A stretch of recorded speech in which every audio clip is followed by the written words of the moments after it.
Careful, your regular old can opener leaves razor-sharp edges. They can cut your hand. Or that dirty, sharp lid drops into your can. Ew. You need the new Safety Can Express. Now you can pop the top off and leave perfectly smooth edges on the lid and the can. Other openers use blades to cut through the lid, leaving razor-sharp edges. Safety Can Express actually unseals the lid from the side, leaving smooth, safe edges. Here's how it works. Lids get placed on top of the can in the factory, then sealed airtight.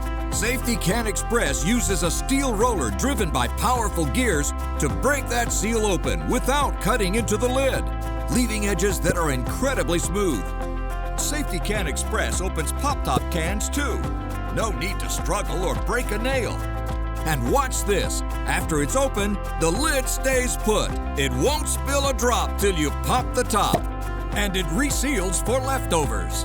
Safety Can works on broken pop-top cans, dented cans, big heavy cans, small odd-shaped cans too. So don't leave those sharp lids just hanging around.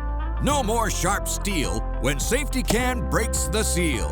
No squeezing the handles, no twisting your wrist. For 200 years, we've opened cans the same way. Not anymore, thanks to Safety Can Express.